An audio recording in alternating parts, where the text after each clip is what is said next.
हम आपको ये समझा रहे हैं कि जब GR में है, GR 0 में है, तो देखिए 2 और 3 CGR 2 और CGR 3 क्लोज है।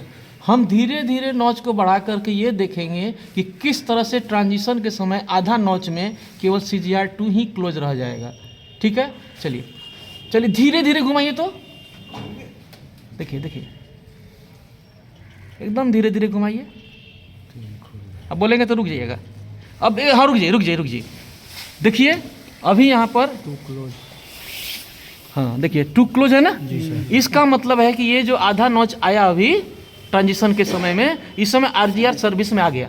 ठीक, तो जब नॉच परिवर्तन हुआ तो RGR पहले सर्विस में आ गया उस समय। और अब क्या होगा, जब हमारा पूरा नॉच आएगा, अब फिर धीरे धीरे घुमाइए, एक नॉच पर आइए, हाँ और धीरे से घुमाइए, पूरा लेके घुमा दीजिए। देखिए हाँ वेरी गुड।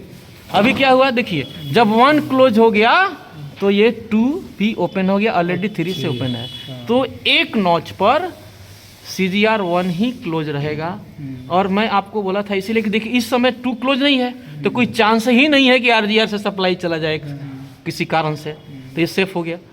अब हम जब 1 से 2 जाएंगे तो क्या बोले थे, RGR 2 फिर आएगा सर्विस में और 3 क्लोज हो जाएगा, तो 3 से सर्विस जाएगी, 2 से नहीं जाएगी। चलिए एकदम धीरे धीरे 1 से 2 में जाइए।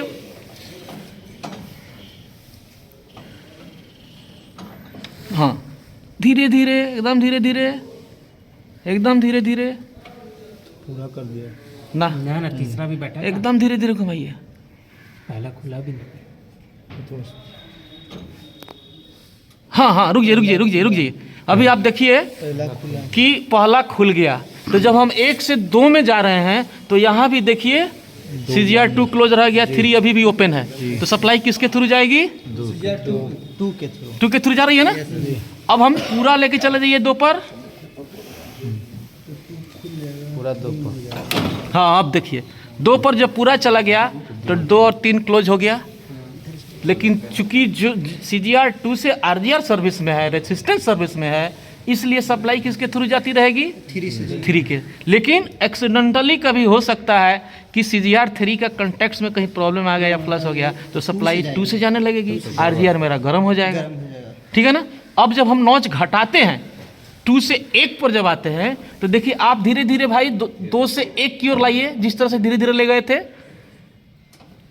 अब एक सेकंड रुक जाइए। अभी क्या हुआ, हम 2 से 1 आ रहे हैं, देखिए 3 ओपन हो गया। तो 2 से 1 आने के क्रम में 2 क्लोज रह गया, RGR के थ्रू सप्लाई जा रहा है। ठीक है, फिर धीरे धीरे क्लोज लाइए 1 पर, धीरे धीरे देखिए क्लोज हो गया। अभी देखिए इसके थ्रू सप्लाई जाने लगेगी, ये ओपन हो गया। ठीक है ना। हाँ ले दो भाई 1 पर पूरा, देखिए 1 क्लोज रह गया। तो 1 पर तो ऑड नॉच 1 3 5 7 पर इस तरह से CGR 1 ही क्लोज रहेगा, 2 और 3 ओपन हो जाएगा।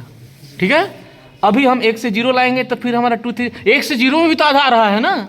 तो चलिए धीरे धीरे घुमाइए, देखिए हाँ चलिए धीरे धीरे देखिए। हाँ रुक जाइए। अभी देखिए वहीं क्लोज रह गया, तो RGR के थ्रू फिर सप्लाई गया और फिर धीरे धीरे घुमा करके 0 पर लाइए, देखिए 3 भी क्लोज हो गया, तभी 0 में आ गया। तो 0 इवन नॉच में मेरा 2 और 3 क्लोज है, लेकिन सप्लाई हमारी जाएगी जिसके थ्रू रेजिस्टेंस नहीं है। तो यही जो आपको मैं बता रहा था कि यदि ये परिवर्तन 0.6 सेकंड के अंदर नहीं होगा तो RGR के थ्रू सप्लाई जाती रह जाएगी, RGR मेरा जल जाएगा। इसका प्रोटेक्शन कैसे हो जाएगा, Q44 क्या करेगा, अगर समय पर नॉच नहीं उठेगा तो Q44 क्या करेगा, डीजे को ट्रिप करा देगा। समझ में आया। तब हम लोग क्या करते हैं, गाड़ी को मैनुअली करके बोला जाता है ऑपरेशन 1 में कि मैनुअली करके गाड़ी को चलाइए। ठीक है।